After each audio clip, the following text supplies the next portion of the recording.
ya salah satunya aksi massa karena itu lebih apa ya bisa kita bilang lebih dekat lah ke bagaimana gerakan rakyat ataupun isu-isu di zaman tersebut yang mungkin bisa kita elaborasikan hari ini. Nah, kali ini kebetulan kita kedatangan mungkin kita bisa bilang pembaca yang saling berdialog berdiskusi lah tentang Iya. buku ini gitu kan. Nah, malam hari ini kita kedatangan Desta Wardania, bisa dipanggil Kak Tata juga, teman-teman yang belum kenal. Nah, Kak Tata ini dari Pontianak by the way. Dan dari komunitas apa? Literasi community. Nah, sebelum kita mulai nih, spill dikit dong komunitas literasinya. Jadi teman-teman Ruangan Filsafat yang lainnya bisa saling mampir juga ke Instagram ataupun nanti ada suatu saat bisa kolaborasi gimana. Coba spill dikit tentang komunitasnya.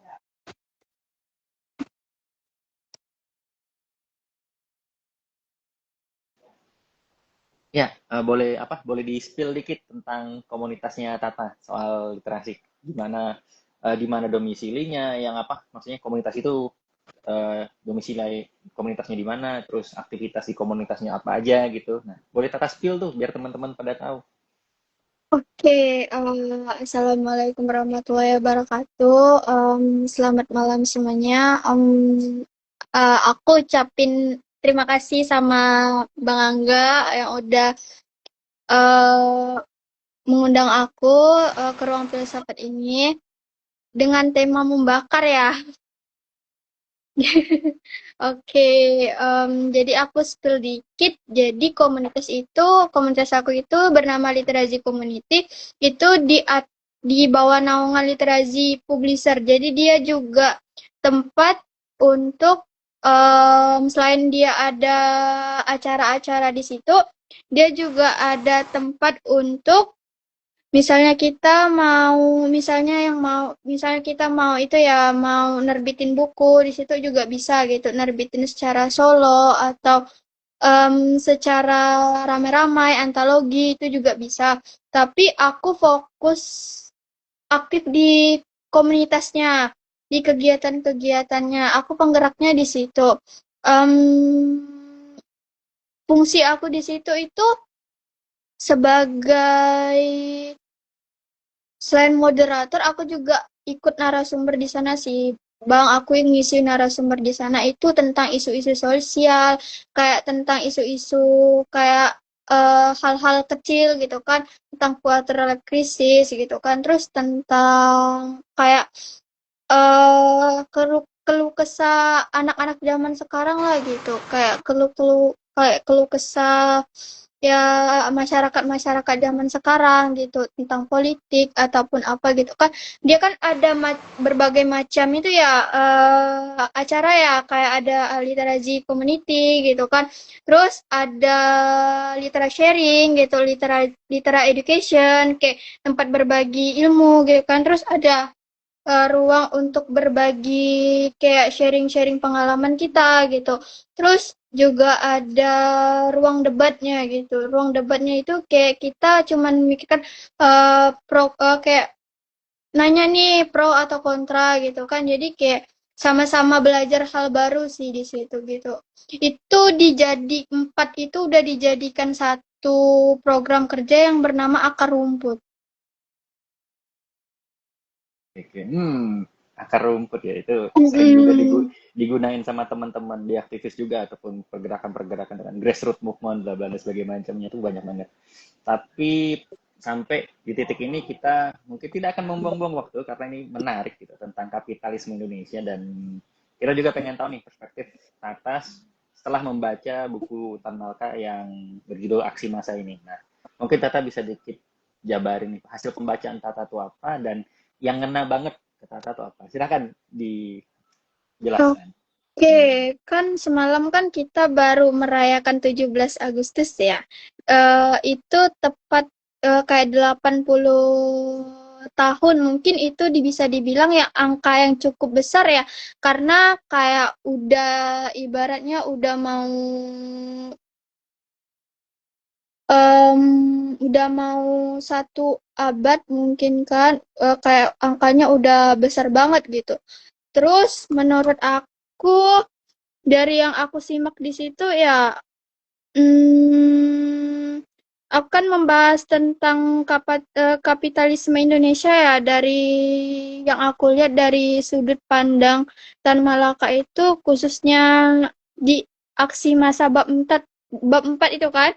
Nah, sebelum aku masuk lebih jauh nih kan, aku pengen lempar satu pertanyaan sih ke audiens gitu. Kayak aku pengen nanya gitu kan, apakah kita tuh sebenarnya udah benar-benar merdeka atau belum sih? Nah, ada yang bisa jawab gak Hmm, sih? Nah, udah beneran merdeka atau belum ya? ya, Itu kita udah pertanyaan berat. merdeka atau belum? Ayo coba teman-teman yang ada di sini boleh jawab, tapi kalau misalnya nggak ada yang jawab, ntar coba saya wakilin ya. Iya. Ya awal-awalnya lumayan ya. Pertanyaannya udah merdeka atau belum? Oke, itu sangat reflektif. Jadi teman-teman yang ada di live nih, kira-kira nih, kalau melihat hari ini udah merdeka atau belum nih? Ada, oh rame nih. Ayo, sudah merdeka atau belum? Mungkin kita pakai jawaban yang itu ya, masih skeptis ya, ataupun pesimis. Kayaknya belum kita, belum merdeka sih kemungkinannya. Ya, benar sekali. Kayak walaupun kita udah dibilang ya, memang ya setiap tanggal 17 Agustus tuh kayak kita tuh merayakan kemerdekaan gitu kan, kayak ada upacara bendera, terus berbagai macam lomba gitu kan dengan rasa senang gitu kan, kayak di mana-mana ada lomba gitu kan di setiap daerah gitu kan. Walaupun secara politik kita udah merdeka, tapi secara ekonomi itu kita masih banyak ketergantungan. Ya, jadi ini bukan cuman kayak soal perang atau politik, Bang, tapi hal-hal kecil yang kita biarkan setiap hari. Oke, oke, menarik. Jadi kan aku baca buku itu kan kayak Tan Malaka di tahun 1926 itu sudah menulis kayak Indonesia itu tidak mempunyai faktor-faktor ekonomi sesuai ataupun intelektual buat melepaskan diri dari perbudakan ekonomi dan politik di dalam lingkungan imperialisme Belanda. Benar nggak? Nah, kalimat itu kan udah hampir 100 tahun kan usianya, tapi kayak kita masih bisa ngelihat cerminnya tuh hari ini loh gitu. Kayak kita masih, kalimat itu tuh masih berlaku sampai sekarang gitu. Walau bentuknya tuh udah berubah gitu. Jadi, dan yang menarik lagi akar masalah itu bukan hanya peristiwa besar gitu kan, seperti kayak perebutan kekuasaan, seperti politik, seperti perang, demo gitu. Bukan, tapi justru ada di hal-hal kecil yang sering kita anggap remeh, tapi justru itulah yang membentuk struktur besar bernama kapitalisme. Jadi, kalau kapitalisme itu kita ibaratkan laut, kayak maka kita semua kan sedang berlayar gitu kan di atasnya, kayak ada ombak besar gitu kan, yang semua orang tuh bisa lihat gitu, tapi ada juga riak kecil yang pelan-pelan menggoyangkan kapal. Kayak aku dapat makna itu tuh dari lagu Berlayar sih, Bang. Tahu nggak lagu yang Manjakani itu, yang lagu Berlayar? Belum, belum, belum, belum, belum tahu, belum tahu. Nah, Emang aku kalau itu di situ lanjut, lanjut. lagu itu mengingatkan aku kayak tentang tantangan akan selalu ada sih, tapi kayak layar kita tuh harus tetap tegak gitu, dan kita tuh nggak boleh menyepelekan riak kecil. Contohnya, yang pertama, kita kan tidak ada kayak kita tidak ada modal Bumi Putra ya. Ya, karena di masa itu Nah, kan juga lumayan gitu ya kan, masih kolonialisme kan. Hmm. Tan Malaka itu menulis bahwa kaum modal Bumi Putra tak ada, kayak kelihatannya sederhana, kayak cuman soal modal gitu ya. Titian antara Belanda dan Indonesia itu putus sama sekali. Jadi kayak sekilas ini cuman soal nggak ada modal gitu kan. Ya, Tapi ya betul. dampaknya tuh besar dari sejak awal rakyat tidak punya pegangan kayak untuk mengatur ekonominya sendiri. Jadi rakyat tuh tidak punya modal usaha besar gitu untuk usaha besar. Kayak modal besar itu dipegang sama Belanda gitu kan. Terus perdagangan itu perdagang menengah itu juga dipegang dengan perdagangan nggak salah Tionghoa dan Arab ya. Iya, ya. Nah, Tionghoa dan Arab kayak tuh banyak banget di tuh masa itu. hanya jadi pekerja di tanah sendiri gitu. Hmm. Kayak sekarang coba deh kita lihat UMKM gitu kan, kayak dari sudut pandang yang aku lihat ya, kayak eh usaha rakyat tuh yang sekarang tuh mereka tuh tetap jalan kalau mereka tuh ada pinjaman gitu Bang. Dan Hmm. banyak Hmm. yang Hmm. tergantung pinjaman online gitu kan. Terus bank, koperasi, pensiun asing atau investor luar negeri. Jadi kayak hal kecil, yes hal kecil gitu kan, tapi dari ketergantungan modal itulah yang menurut aku lahir ketergantungan ekonomi yang panjang. Jadi ya pada akhirnya jadi kayak bisa kita bilang mandirinya ini tuh kayak susah banget gitu kan untuk diwujudkan karena itu tadi pemanfaatan di dalam itu sendiri masih carut marut ya kan karena simpelnya tuh kayak kita ini masih ke bawah iklim dari zaman dulu gitu loh kan masih ada paparannya hingga hari ini gitu. Itu kita juga pendidikan itu ndak salah tata, pendidikan itu dulu sengaja dilambatkan kan, kayak Tan Malaka tuh kan bilang gini, soal perguruan dengan sengaja dilengahkan, kaum intelektual jadi kurang kan, dulu sekolah dibatasi kan supaya rakyat tuh ndak terlalu pintar gitu kan, supaya mereka tuh ndak bisa melawan. Jadi hari ini tuh bentuknya tuh kayak berbeda. Kayak pendidikan kan kita pasti tersedia gitu kan. Terus bahkan dibuka lebar-lebar gitu kan. Dibuka luas-luas gitu kan. Tapi literasi literasi kita yang kritis, yang minim gitu. Yang kecil. Kayak banyak yang bisa baca. Tapi tuh tidak terbiasa bertanya kenapa gitu kan. Ya, kayak kenapa atau akibatnya apa gitu kan. Jadi contohnya baca berita nih, oh harga naik gitu kan, harga naik, mereka nggak tanya tuh ngapa ya harganya bisa naik, kan nggak dicari tahu gitu. Oh, oke oke oke. Iya, jadi kayak cenderung pada akhirnya kan kalau di zaman dulu tuh kan mungkin ya bisa alasan tertentu tuh kayak apa ya bisa kita taktik kolonial gitu kan taktik penjajahan tuh supaya orang lokal ataupun inlander tuh nggak bisa melawan nggak bisa berontak terus nggak bisa merdeka gitu kan kalau hari ini cenderung supaya kita kayak mengonsumsi hal-hal tuh tanpa perlu dipertanyakan jadi ya udah nurut aja nggak perlu nih kita mikir panjang-panjang lagi gitu kan dan menurut menurut Tata sebenarnya kayak kayak gitu tuh masih bisa nggak sih di digeser paradigma kayak gitu karena supaya bisa menciptakan ruang publik yang lebih berdialektika ataupun aktif lah diskusinya gitu dari pembacaan Sebenarnya Tata ini. sebenarnya Kak, mereka itu kenapa mereka bisa begitu? Karena anak muda itu sibuk konsumsi konten, Kak. Dia tidak memfilter konten itu. Jadi dia asal-asal filter aja gitu. Jadi tanpa dia tahu apa penyebabnya, apa asal usulnya. Jadi ya udah ikut tren gitu. Jadi kayak mereka itu semua tuh karena FOMO gitu, karena ikut-ikutan gitu. Jadi em, menurut aku ya, selain konten, kita juga jarang mengkritik isi konten itu sih. Emang sih kayak kelihatan hal kecil gitu ya. Tapi berdampak besar. Jadi menurut aku itu balik ke diri kita sendiri lagi sih. Memang kalau kita mengikuti zaman sekarang ya, jadi literasi digital itu ini nyangkut paut ya sama literasi digital ya. Jadi kayak literasi digital itu kayak ibaratkan pisau, Bang. Dia tergantung siapa yang makai. Kalau dia tahu menggunakan pisau itu, ya dia tidak bakal melukai diri dia sendiri atau orang lain. Tapi kalau dia tidak bisa mengendalikan pisau itu, dia bisa melukai diri dia sendiri bahkan orang lain gitu. Jadi pandai-pandai memilah dan memilih gitu, mana yang baik, mana yang nggak baik untuk kita gitu kan.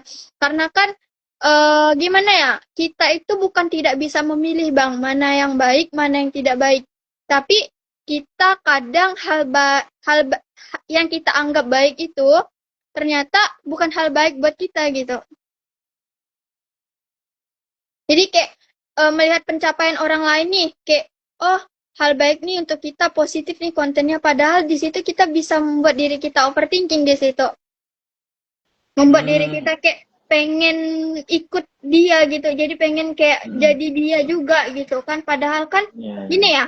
ya, start kita aja udah beda dengan dia gitu kan. Masa maksa Betul. finish harus sama kayak misalnya Ya, satu dari diri kita sendiri, yang kedua dari warisan. Misalnya yang jadi warisan duluan sampai, kok kita maksa ya. maksa harus sama dengan mereka gitu kan, kayak nggak logis gitu. Startnya aja udah beda gitu, visi misi kita aja udah beda gitu, jadi kayak nggak bisa disamakan sama mereka gitu, ini nggak bakalan sama.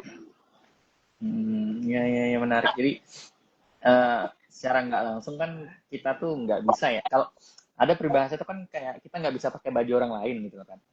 Nggak akan muat gitu loh. Dan Mm-mm. pada titik tertentu kalau kita berkaitan apalagi di dalam kayak kita tarik misalnya ke bidang kapitalisme ya yang kayak Tan Malaka bahas itu kan juga menyiratkan gitu loh kan antara kayak yang kata tadi jelaskan gitu bahwa pribumi ya, itu ataupun orang yang bumi putra kita itu kan tidak memiliki apa ya tidak memiliki modal yang sama dengan invader ataupun penjajah itu. Jadi ketika kita pun mengalami transisi, perubahan ya revolusi ya pada saat itu untuk akhirnya Indonesia merdeka dan sebagainya macam, ya memang akan ada gap ya, ada jenjang kewalahan gitu. Yang satunya udah bisa lebih advance atau lebih maju, yang satunya cenderung ya akan tertinggal gitu. Karena apalagi kalau tidak dibarengi dengan keterbukaan literasi kayak Tata bilang gitu kan, kita pengen maju gitu, kita pengen oke secara ekonomi, tapi kita lupa kalau masih banyak PR di belakang. Gitu kan. Dan salah satunya adalah kalau FOMO ini atau fear of missing out ini lebih diutamakan Algoritma dibandingkan juga dengan sih sebenarnya. ya algoritma tuh jadi masalah sebenarnya lah. Iya, Itu kayak masalah. dia mengikuti standar itu. Ya, jadi apa algoritma itu kan semakin kita apa ya kayak kita re-upload, repost ataupun like apa itu kan algoritma kebentuk dikit-dikit demi Iya, dikit. jadi Dan kayak yang isinya itu Tata itu bilang tadi itu itu kan, itu aja gitu. Jadi iya, di situ mm, di situ di situ jadi ya udah mm, ndak berkembang gitu, jadi fokusnya di situ di situ di situ, jadi informasi mm, yang didapatkan itu gitu. iya, iya, betul, betul, betul. Dan abang sepakat di situ. Terus kalau dalam hal tertentu ya, kalau kita perhatikan lebih dekat lagi, sebenarnya Tan Malaka ini dari yang pembacaan data gitu kan, ada nggak sih nilai-nilai yang bisa kita tarik nih untuk kita pertimbangkan hari ini? Karena melihat kondisi kita hari ini kan, kalau kita pakai kritiknya Paul Freire, kalau Tata pernah baca tentang pendidikan gitu ya, pendidikan kaum tertindas, di situ tuh Paul Freire tuh mengatakan gitu kan, kalau pendidikan gaya bank gitu, kayak ibarat guru ngajarin nabung nih ke siswa, lalu satu saat siswa itu dipaksa untuk bukan dipaksa sih kayak ditagih gitu tabungannya dengan mode ya ujian tadi gitu kan. Jadi artinya siswa itu cenderung tidak aktif nih secara diskusi, hanya kayak kita belajar belajar tanpa memahami lebih lanjut, tanpa adanya keberanian untuk bertanya gitu kan, karena kita terpatok pada satu sistem yang ya kalau kita jelaskan panjang. Tapi menurut apa setelah pembacaan ini ada nggak sih kan Malaka itu nilai-nilai yang bisa kita tarik nih untuk meningkatkan literasi pendidikan ataupun fenomena yang tadi Tata sebutkan untuk ya setidaknya bisa lebih baik lah kondisi kita hari ini. Hmm, dari yang bab 4 aku baca ya, dia itu aku nggak ada baca, maksudnya Tata nggak ada baca lebih ke mencondongkan sifat sih Bang di situ, kayak pengarahan gitu kan. Di situ itu kayak lebih menunjukkan, memang ada sih kayak secara, kalau kita pikirkan secara anak muda lah ya kan. Em, Bentar, Tata nggak salah Santai santai, nggak apa-apa, santai, tenang, tenang, ada tenang. nyatet tuh kayak ada itu, nggak salah Kayak ada belajar yang itu. ketemu kayak benang merahnya ya, terkait Tan Malaka ini dan relevansi hari ini gitu kan. Dan ya sebenarnya menarik ya gitu karena Tan Malaka ini kan Madilog terkenal, tapi aksi massanya cukup jarang. Walaupun ada juga kok para pembacanya gitu yang tentang aksi massa, dan hari ini kapitalisme tentu masih hidup dan kita hidup di sistem kapitalisme, dan seperti yang Tata bilang tadi, sistem kapitalisme ini banyak sekali menyajikan konten ataupun suatu standar ya, kayak mungkin kalau Tata pernah dengar standar TikTok yang ngetop itu kan, konten kayak gitu kan.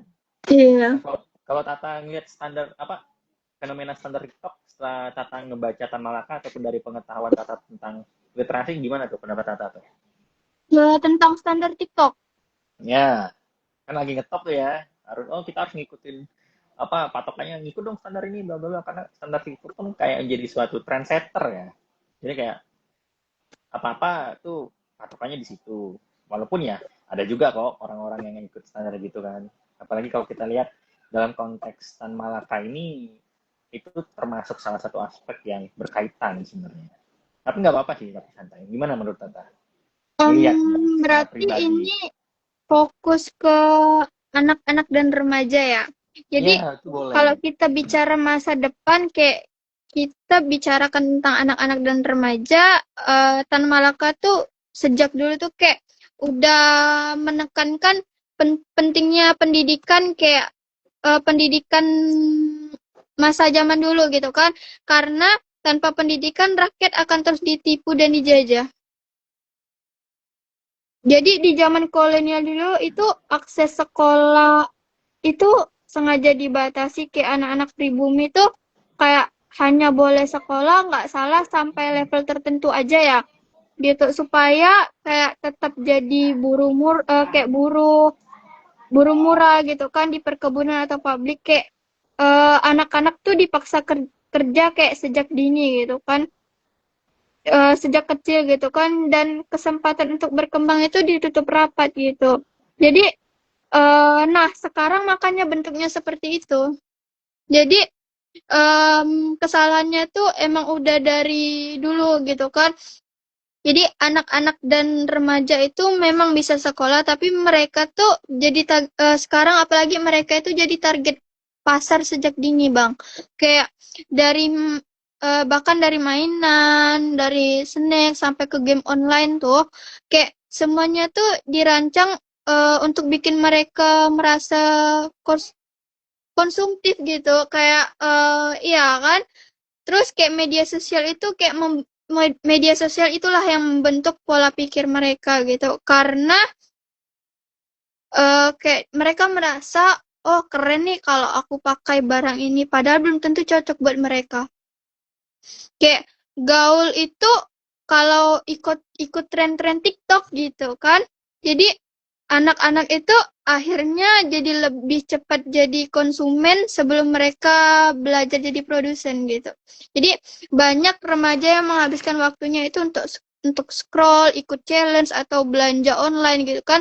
Tapi jarang didorong untuk kayak mengembangkan kemampuan produktif gitu loh. Kayak akarnya sama seperti yang Tan Malaka bilang hampir 100 tahun yang lalu. Kayak pendidikan itu tidak diarahkan kayak untuk membebaskan, tapi untuk mencetak generasi yang patuh gitu kan. Bedanya kalau dulu dibatasi oleh kolonial, sekarang tuh banyak remaja yang dibatasi oleh algoritma gitu. Jadi pertanyaannya, kalau anak-anak sudah jadi konsumen sejak ini, masa depan bangsa akan seperti apa gitu. Iya. Jadi Jadi singkatnya, gimana gimana lanjut lanjut. Jadi menurut aku kan kapitalisme itu kan bukan cuman tentang, kalau kita lihat ya Bang, dari aku itu dulu, dari perempuan dulu kan. Kalau dari perempuan ya, nah kalau kita lihat sejarah ya, kayak perempuan itu sudah jadi sasaran itu kayak eksploitas sejak zaman kolonial. Kayak dulu itu banyak perempuan dipaksa bekerja sebagai buruh perkebunan gitu. Kayak buruh pabrik, gula, kayak atau bahkan pembantu rumah tangga di rumah tuan kolonial gitu. Kayak mereka itu dipaksa bekerja keras, tapi dengan upah yang sangat rendah. Kayak tanpa perlindungan dan tanpa suara gitu kan. Jadi hari ini bentuknya itu berubah, tapi akarnya itu masih sama gitu. Kayak perempuan masih jadi tenaga kerja murah, misalnya di industri garment gitu kan, retail atau sebagai pekerja rumah tangga, bahkan banyak yang harus menerima upah jauh di bawah standar gitu. Apalagi di daerah Jawa, pabrik-pabrik itu, bah, jadi selain itu tuh ada eksploitasi itu yang lebih halus gitu, tapi sangat kuat yaitu industri kecantikan, fashion, diet, kayak brand-brand tertentu gitu yang memastikan perempuan muda itu dibombardir tuh kayak harus kurus, harus keren gitu kan, harus cantik, harus putih gitu kan, ideal kayak eh karena mereka butuh uang ya, jadi mereka tuh kayak benar-benar harus gitu. Kayak kapitalisme itu memanfaatkan rasa tidak percaya diri perempuan itu untuk menjual produk, menurut aku. Ya, Jadi tubuh perempuan itu dijadikan ladang bisnis yang nggak ada habisnya. Terus mereka juga harus melewatkan beban ganda. Kayak perempuan itu bekerja di ranah publik sama cari nafkah gitu loh, Bang. Kayak tapi di rumah masih masih dituntut mengurus anak, dapur, suami gitu kan. Kayak orang tua dan semua itu sering dianggap wajar padahal tanpa upah itu bentuk eksploitasi yang jarang diakui. Jadi Tan Malaka sebenarnya itu sudah menyinggung akar masalahnya. Kayak rakyat tuh nggak punya modal, jalur dagang dan pendidikan dibatasi, perempuan jadi korban gitu paling rentan karena mereka bahkan sering dikucilkan dari akses pendidikan gitu kan. Jadi akibatnya itu perempuan sulit membebaskan diri gitu kan di sistem kapitalisme yang memanfaatkan kelemahan itu. Jadi ya, kalau ya. kita bilang hari ini perempuan sudah bebas, kayaknya belum sih Bang. Kayak karena perempuan masih hidup dengan standar yang ditentukan oleh orang lain gitu. Dan digaji rendah, masih menanggung beban ganda. Jadi kapitalisme memang tidak peduli gender, tapi cara mengeksploitasinya jelas berbeda. Dan perempuan seringkali jadi target yang paling diekspor sih menurut saya. Kayak ada juga menurut laki-laki. Nah, jadi menurut saya kalau kita mikirkan dari hal kecil ya, kayak kalau tadi kan aku bicara tentang perempuannya, kayak yang disering dieksploitasi kayak lewat upah rendah atau standar kecantikan. Sebenarnya laki-laki itu juga punya beban sendiri di bawah kapitalisme. Kayak dari dulu sampai sekarang kan laki-laki itu dituntut jadi tulang punggung keluarga ya.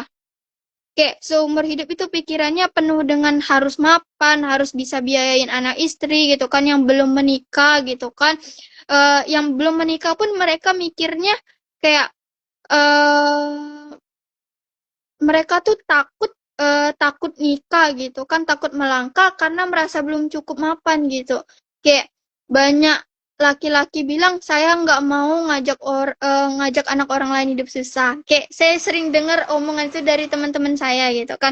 Kayak akhirnya mereka tuh memikul beban berat gitu kan, tapi jarang jarang punya ruang untuk memikirkan diri mereka sendiri gitu kan. Apalagi ada stigma laki-laki harus kuat, nggak boleh ngeluh, bener nggak? Harus kuat, nggak boleh ngeluh. Padahal kan secara mental kayak berat sekali loh gitu kan. Kayak Tan Malaka memang tidak membahas laki-laki secara spesifik di bab 4 itu kan. Tapi kalau kita lihat dengan kacamata hari ini kayak jelas sekali gitu. Laki-laki juga bagian dari masa yang ditekan kapitalisme. Bedanya mereka sering menanggungnya diam-diam gitu. Jadi menurut aku em, kapitalisme itu memang tidak peduli gender, Bang. Kayak semua orang itu bisa jadi korbannya, tapi cara eksploitasinya yang berbeda. Kayak mereka tuh masing-masing tuh beda. Kalau Tan Malaka bilang dulu kan kita dijajah senapan, hari ini kita dijajah notifikasi gitu. Kayak pertanyaannya kalau kita sadar hal kecil kayak berani tidak kita melawannya atau kita masih memilih diam dengan alasan ya mau gimana lagi, bakalan susah menurut aku. Oke, oke, menarik ya. Karena cukup itu juga ya. Kalau menurut eh, pem- pemaparan materi tadi, bisa kita bilang kajiannya itu lebih mencoba menapakan dengan fenomena hari ini. Dan tadi itu ada pertanyaan menarik buat Tata. Tapi mungkin ini yang dari ini dulu ya, dari bentar saya scroll dulu. Ini ada ini ada pertanyaan dari Mas Akmal. Tapi ini mungkin nanti kita akan jawab di agak tengah atau akhir ya. Jadi kita tampung dulu. Mas Akmal ini nanyain konteks gitu kan. Jadi jangan-jangan ketika Tata bilang kan itu terlalu banyak kerjaan itu bla bla bla terus juga seakan itu untuk publik dia nanya apakah ini hanya framing sepihak dari pihak perempuan gitu kan. Nah, itu nanti bisa kita jelasin dulu. Tapi ada pertanyaan yang lebih menarik ini, beberapa, dua. Ntar dari mana itu? Sebentar. Mas Nandanya mana tuh? Oh, kok dia hilang? Mas Nanda, pertanyaannya tadi di mana? Tadi ada bertanya itu. Nanda Albayan. Tadi mungkin aku nangkep dikit pertanyaannya hilang, tapi pertanyaan gini. Ketika perempuan itu kita bisa bilang nggak bebas ya, dan di mana oh sebentar, internetnya Tata buffering ya. Bentar, gangguan sepertinya di sana. Kalau di sini stabil sih.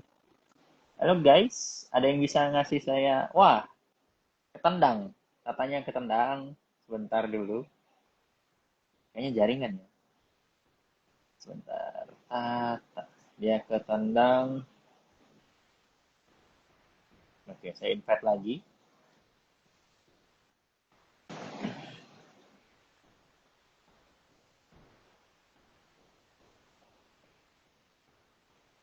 Bentar, ini katanya.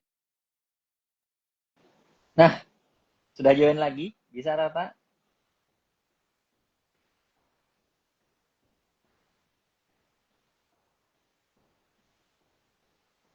Halo, Tata. Apakah mendengarkan? Tak bisa. Kayaknya katanya udah masuk ini. Cuman pengaruh jaringan. Halo, Tata. Sebentar. Oh, request lagi ya. Kita terima lagi. Sebentar, kita tunggu Tata dulu ya. Tanya menarik gitu.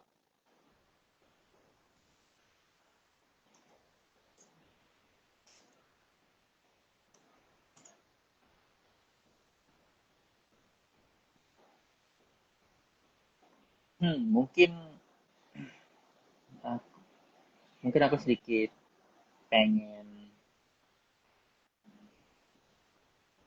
Oh ya, wifi-nya lagi gangguan. Oke, mungkin aku pengen sedikit itu ya tentang Mas Akmal terkait perlu untuk skeptis juga. Jangan-jangan itu framing perempuan secara sepihak. Mungkin kalau di bawah kapitalisme itu sebenarnya dampaknya tidak hanya berbasis gender ya gitu, karena semua orang bisa kena, nggak untuk perempuan, laki-laki gitu kan. Dan mungkin, ya ini mungkin gitu kan, eh, di fakta di lapangan hari ini kita juga perlu mengkaji gitu kan, karena banyak juga kajian feminisme dan lain sebagainya yang bisa kita bilang kalau feminisme itu juga salah satunya mencoba untuk berjuang dengan gender laki-laki juga gitu loh, sebenarnya ya gitu kan. Tapi ya kadang itu juga masih ada, ya ini saya menyebut masih ada dulu karena ya nanti ntar diserang ya udah ya udahlah ya masih sebut. Masih ada beberapa yang kadang itu menggunakannya dalam tanda kutip menggunakan feminisme hanya untuk memvalidasi kepentingannya sendiri gitu loh. Nah, itu kadang yang dikritik juga tuh sama Alexandra Kollontai tentang biasanya feminisme borjuis yang hanya kayak dia pengen mencapai tujuan dia tapi nggak memikirkan dampak lanjutan gitu loh. Jadi kayak udah sampai ke tujuan yang dia inginkan, mereka tidak memperhatikan lagi dampak lanjutan. Artinya nggak sustain ini gerakan untuk melakukan pembebasan baik di perempuan ataupun laki-laki itu. Jadi skeptis itu perlu. Saya sepakat dengan Mas Angmang karena kita perlu untuk melihat dan mengkritisi ini gerakan pembebasan, baik itu feminisme, marxis, apapun itu di bawah kapitalisme dan untuk melawan kapitalisme, itu perlu kita kaji dan terus bongkar dasar-dasarnya.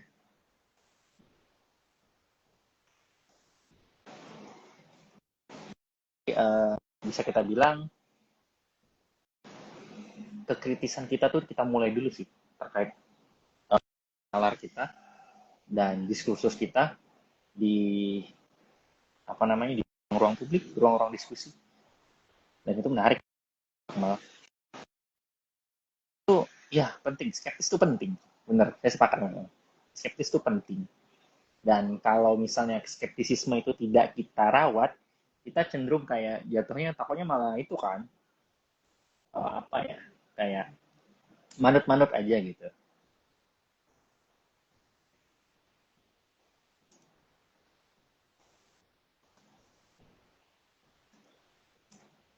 Oke, Tata sedang mencoba untuk reconnecting ke kita lagi teman-teman.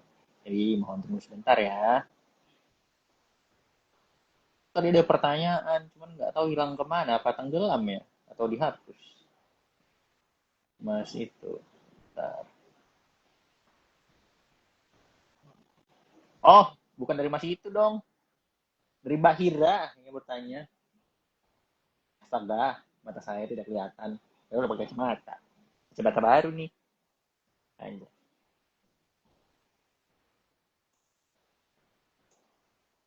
Bentar nih, saya mau invite ulang Tata, tapi kok dia nggak bisa ya? Oh, saya invite dulu.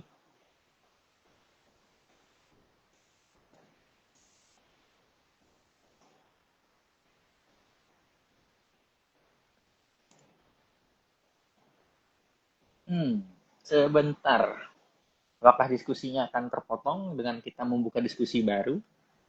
Tapi sebentar, wait. Oh iya, ini memang ada nyebelin ini ya.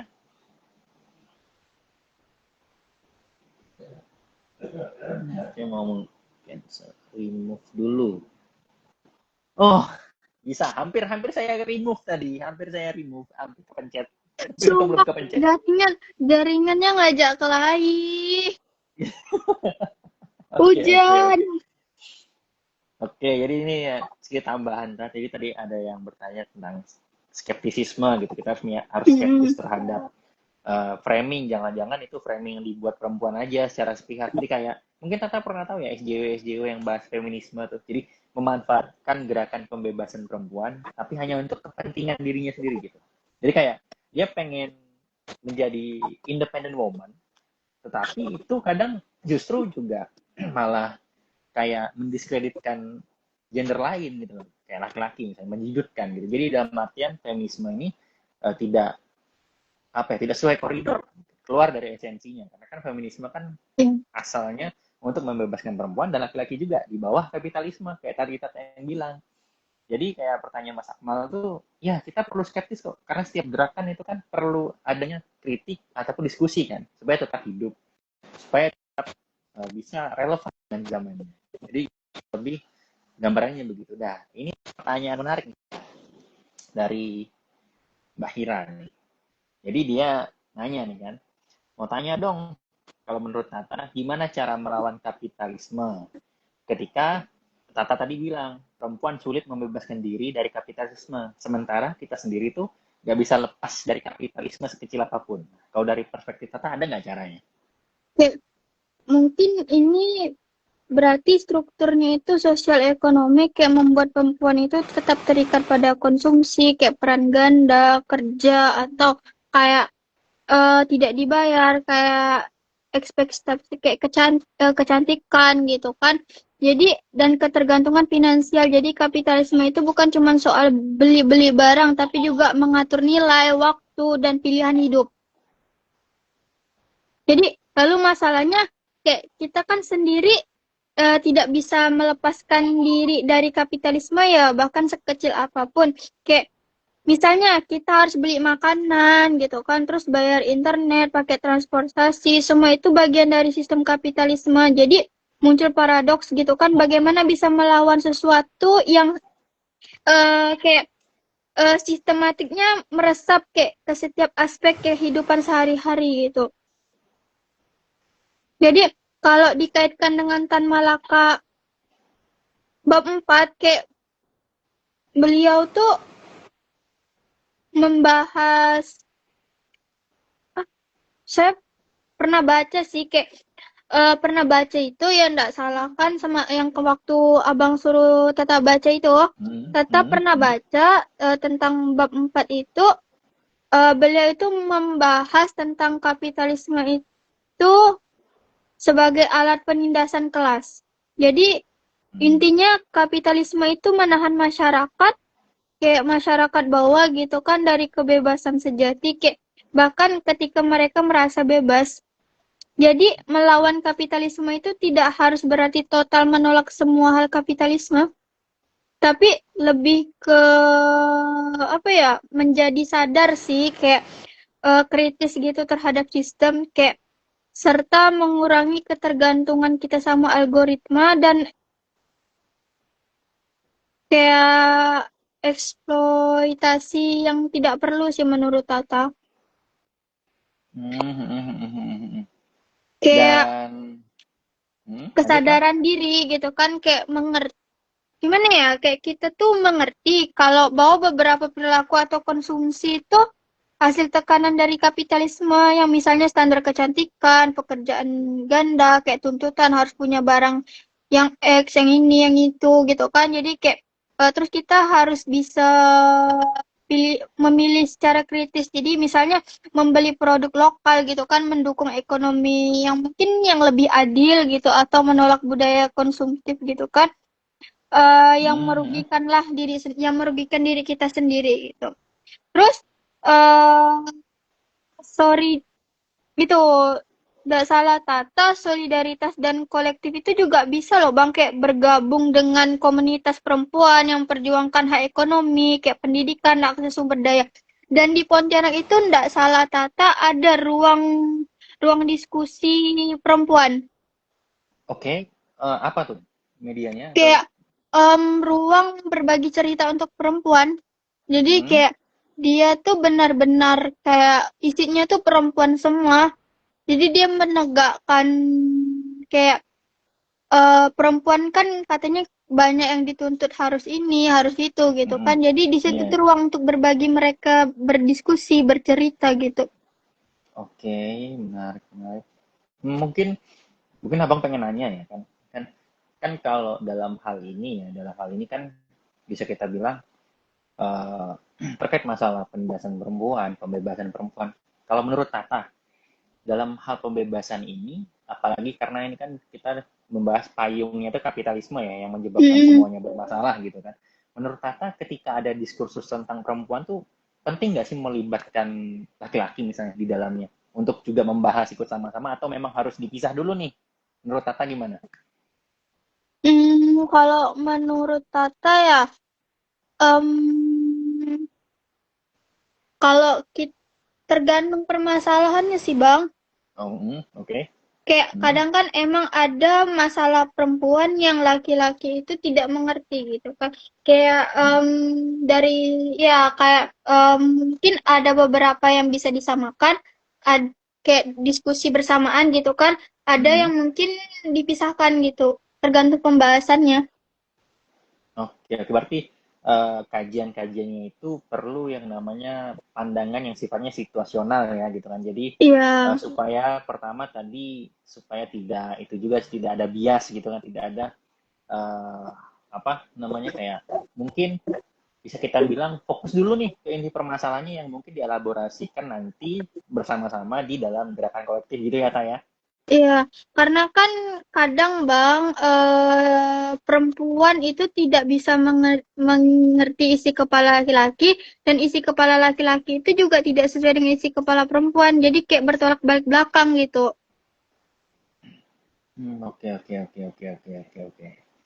Dan dari pembacaan Tata sejauh ini kalau misalnya pengen dikembangkan lebih jauh, Tata lebih menyarankan pendekatan seperti apa sih supaya misalnya supaya literasi bisa sedikit lebih meningkat, terus langkah-langkah pencegahan supaya nanti sebagai masyarakat atau generasi muda tuh bisa nih membentengi diri dan perlahan keluar dari kapitalisme.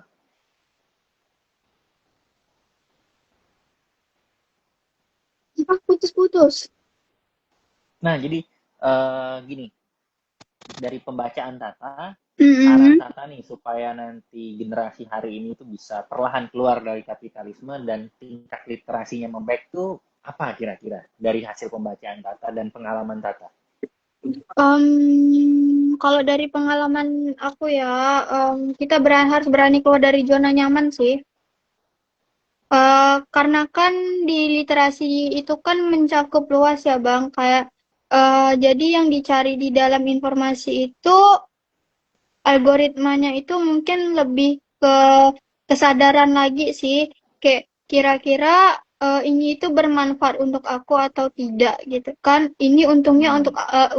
untungnya untuk aku atau tidak gitu kan, jadi lebih bisa memfilter lagi sih, karena kan kalau kita cari komunitas-komunitas di Pontianak ya, itu banyak banget loh sekarang, kayak lagi ngetren-ngetrennya itu komunitas baca, komunitas menulis, komunitas hampir semua komunitas jalan kaki atau hal-hal positif di Pontianak itu banyak gitu.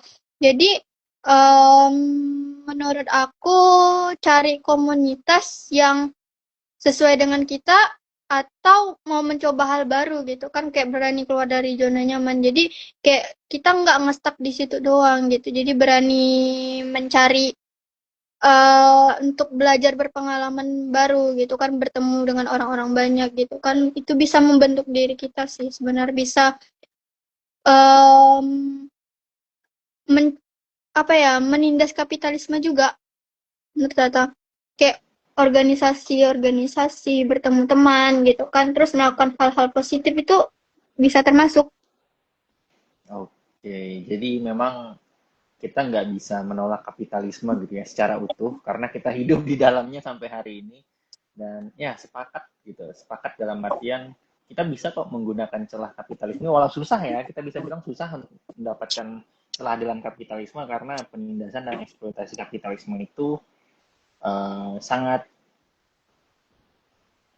itu ya apa sangat halus dan bahkan sangat bisa dibilang cukup signifikan terjadi hari ini yang mana dunia dan ekonomi global itu sangat asik berkembang dan mungkin perawanan-perawanan kecil itu tadi ya bisa kita lakukan dengan gerakan-gerakan grassroots ya akar rumput kayak komunitas yang tadi disebut itu ya basisnya kita pakai gerakan akar rumput supaya setidaknya menciptakan kesadaran walaupun cukup sporadis ya sifat perkembangannya karena berbeda daerah akan berbeda pendekatan dan cara pandang dan setelah Tata membaca Tan Malaka, mungkin ada nggak pesan yang pengen Tata sampaikan ke teman-teman yang nonton pada malam hari ini terkait uh, aksi massa itu sendiri ataupun semacam bisa kita bilang kalau kita pakai motivasi mungkin terkesan self help ya, tapi pengen bilang ya semacam itu lah gitu, yang pengen Tata sampaikan ke teman-teman ini supaya dapat ataupun memahami fenomena hari ini lebih jauh lagi. Jadi kapitalisme itu kan kayak bukan hanya kayak merampas tenaga ya, tapi juga merampas kemungkinan kita untuk memilih hidup secara otentik gitu kan, kayak semua dengan berbagai perannya gitu, kayak perempuan dipaksa cantik, laki-laki dipaksa kuat, anak remaja dipaksa konsumtif gitu kan. Jadi mungkin menurut aku kapitalisme itu kapitalisme yang besar itu dibangun dari batu bata kecil sih, kayak mulai kebiasaan kayak pasrah gitu kan, ketergantungan modal, kayak rendahnya literasi kritis dan kayak konsumer gitu-gitu, kayak kalau kita mau meruntuhkannya ya kita harus memulai dari hal kecil gitu, kayak mulai bertanya kenapa gitu kan, sebelum menerima keadaan itu. Jadi kayak memilih dengan sadar di mana kita belanja atau bekerja gitu kan. Kayak kita ndak diam gitu kalau ada ketidakadilan gitu kan, meskipun skalanya tuh kecil gitu. Jadi maukah kita jadi generasi yang hanya merayakan kemerdekaan setiap tahun atau generasi yang memaknainya setiap hari gitu loh. Beda gitu kan. Jadi kalau kapitalisme itu ibarat laut ya, kita mungkin sedang berlari di atasnya, kayak ada ombak besar, ada riak kecil. Tan Malaka mengajak kita jangan hanya melihat badai besarnya, tapi juga riak kecilnya yang diam-diam tuh menggoyangkan kapal gitu. Jadi sama seperti ya yang tadi Tata bilang di lagu Berlayar itu kan. Kayak tantangan akan selalu ada, tapi layar itu harus tetap tegak kalau kalau kita tidak mau hanyut di bawah arus gitu. Itu sih. Oke, oke, menarik. Wah, bisa kita bilang di bagian segmen ini pembacaan tentang kapitalisme itu ada yang bilang tutor menghancurkan kapitalisme, Bang. Waduh, mungkin kalau pakai Susah sih. pendekatannya, ya tutorial untuk hancurin kapitalisme, mungkin kalau dari yang Tata bilang tadi, step by step ya, tahap bertahap gitu kan. Jadi Intinya dimulai dari hal kecil gitu. menghancurkan kapitalisme itu dari hal-hal kecil, balik lagi ke diri kita sendiri sih, dari diri kita sendiri sebenarnya, kayak dari pola pikir diri kita sendiri, dari gimana kita sehari-harinya. Oke, oke. Dan mungkin kalau pertanyaan ini dilarin ke diriku gitu kan, tutor menghancurkan kapitalisme, Bang. Ya, kita revolusi. Asik, revolusi. Walaupun beratnya. Dan Tata, mungkin kita udah sampai di ujung diskusi. Mungkin pengen nih dengar closing statement dari Tata. Dengan melihat kondisi hari ini, Tata pengen nyampein pesan apa sih ke teman-teman?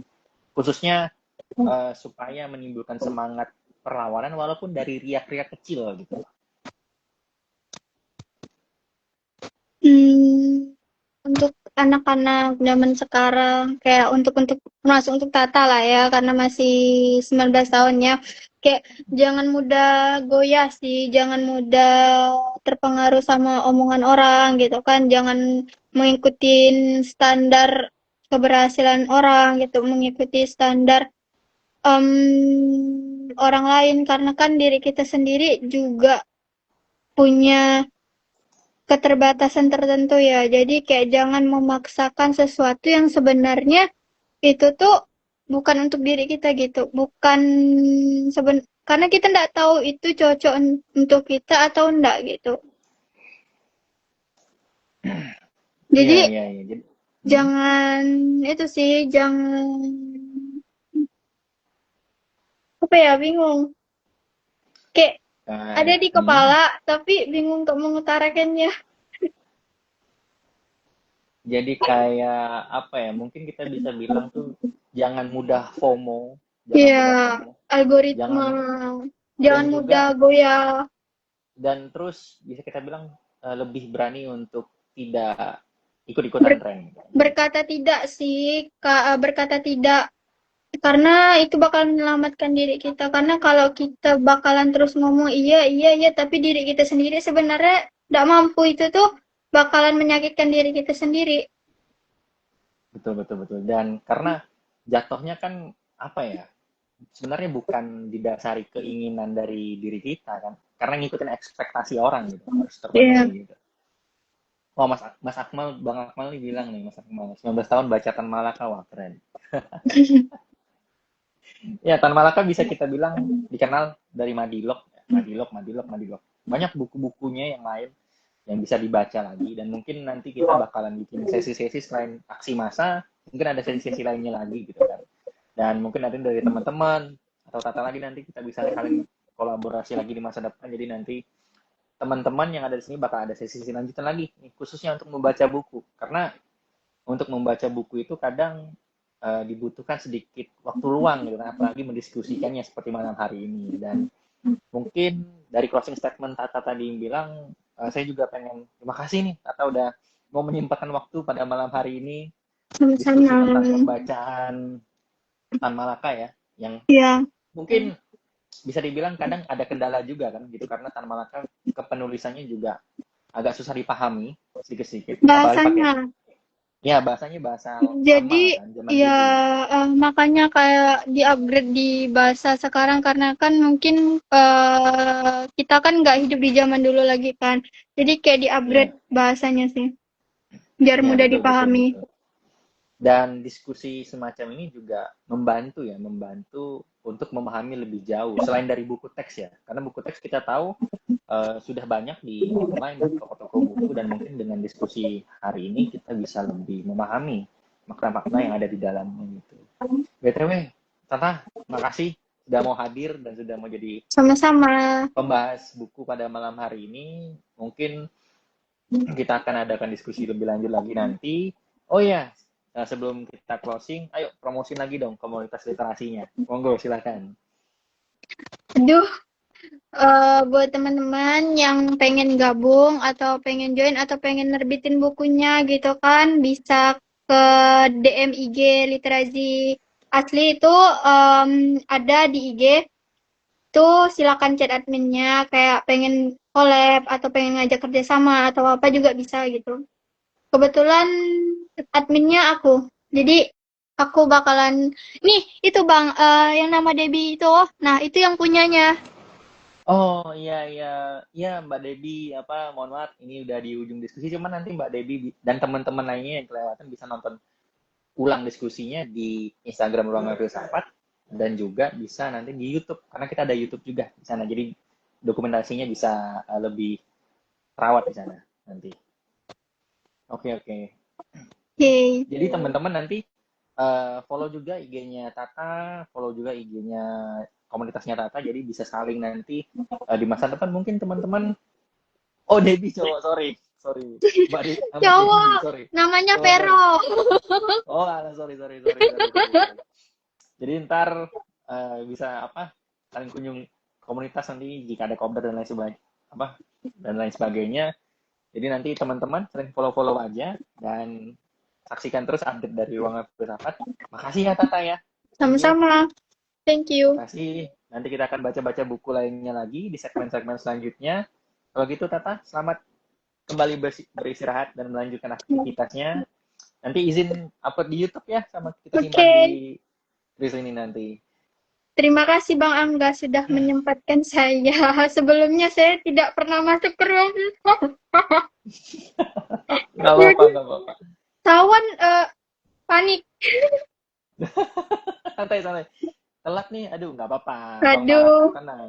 Oh iya, ini kan Bang Malaka ini salah satu follower Ruangan Filsafat juga yang bisa kita bilang getol ya berkaitan dengan pembahasan Tan Malaka. Jadi nanti Bang Malaka, aku lupa siapa namanya, tapi nanti bisa cek-cek lagi di postingan kami. Jadi makasih ya Tata dan teman-teman semua yang udah Oke. hadir. Ini saya closing dulu ya Tata ya. Oke. Oke, thank Dadah. you. Selamat malam semuanya dah. Bye-bye. Bye-bye.